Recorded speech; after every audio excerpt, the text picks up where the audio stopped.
The god level battle continues in chapter 207 of One Punch Man. Here we get the continuation of the fight between Empty Void and Blast, and we get the reveal of some brand new abilities from Blast, or some brand new uses for his dimension bending powers. Not only that, we get this awesome chapter cover of Empty Void, and on top of that we also get to see the new volume 32 cover that has this awesome shot of Monster Garo on it. I mean, at least it's new to me. I don't know if it's been out for a while and I just haven't seen it, but it was my first time seeing it in this chapter, so I got pretty excited. This chapter might be a shorter one, but it is packed full of action and amazing art. And like I said, some new abilities that we haven't seen before. So very exciting stuff. I'm just going to get right into it and not waste any more time. Mind you, at the time of this recording, we don't have official English translations. So some of the stuff that might be going on in this chapter might be a little hard for me to explain.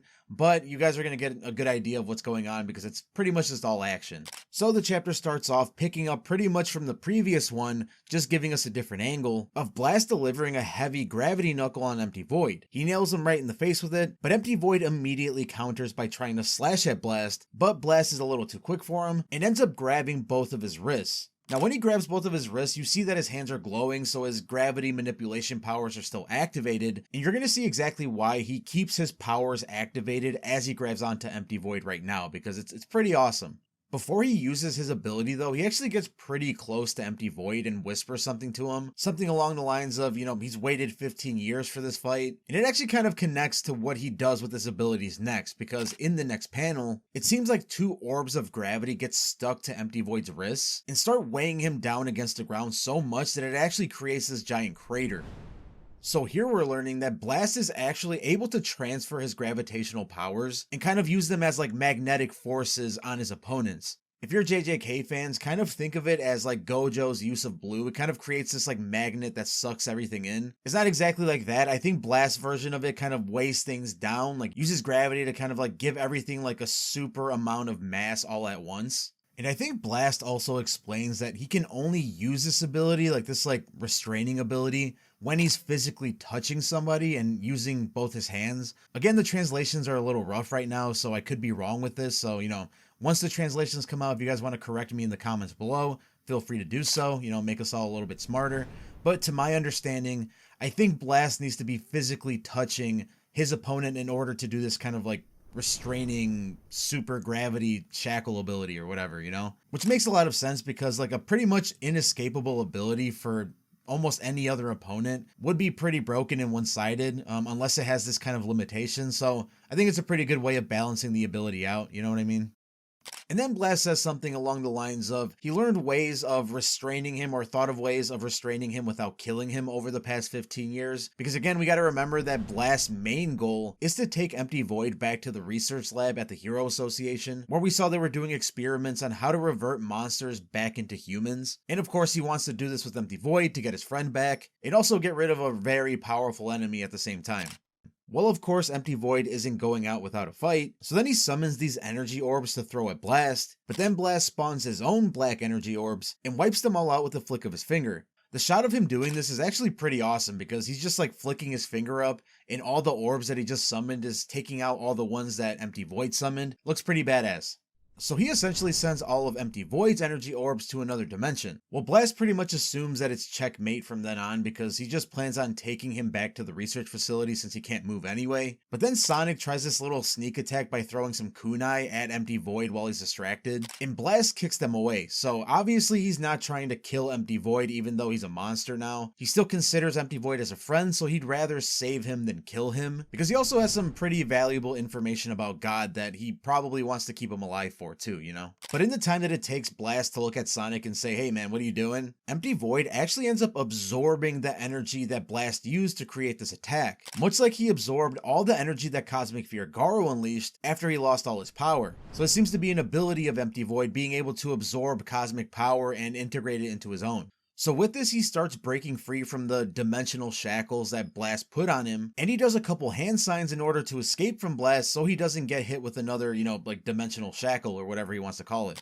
He completely disappears, and Sonic and Flashy Flash wonder where he went, but Blast knows exactly what he's doing. He's getting ready for another dimensional slash, and that's exactly what he does. So in the nick of time, Blast teleports them out of there, as we get this insane shot of just this massive slash going through the landscape and like even splitting an entire mountain in half. It looks pretty insane.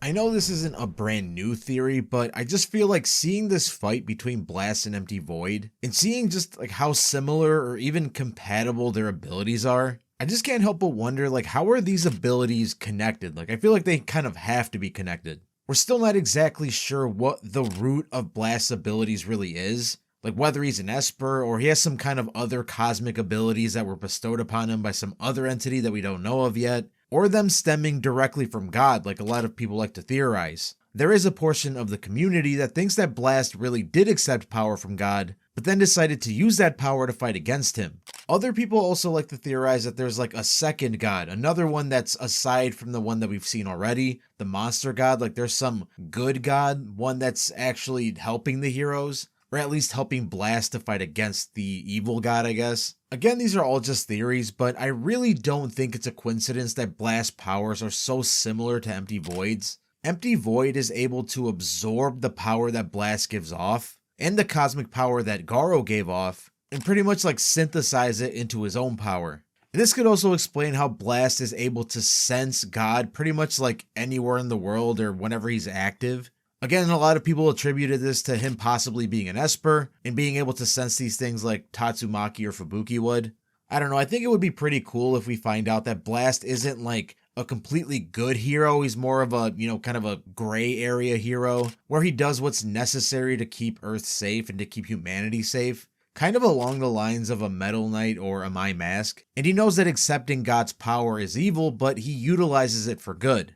In my head, I was kind of worried, like, man, is Empty Void gonna get pieced up this easily? Like, get built up so much just to get knocked down by Blast in one chapter? And thankfully, that doesn't seem like it's happening. You know what I mean? Like, we're gonna be getting another chapter at least, maybe even 2 chapters of them fighting. That would be pretty awesome. I mean, after all this waiting from like the hiatus and the redraws and all that stuff, I very much hope that we do get like at least 3 chapters of an incredible fight.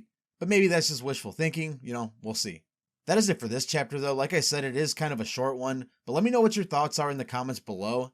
I personally love this chapter. I thought the chapter cover was awesome. The reveal of the volume cover was awesome. The chapter itself was great, although it was short. I think we kind of have to like reprogram our brains to like not be expecting these like 40 to 50 page chapters that we're used to for Murata. I think we're probably going to have to get used to like 13 to 20 from now on, which, I mean, you know what? As long as the quality's good, I don't really mind waiting. You know what I mean? But that does it for this one though. Have an absolutely wonderful morning, afternoon, evening, whatever. And I'll see you guys in the next video.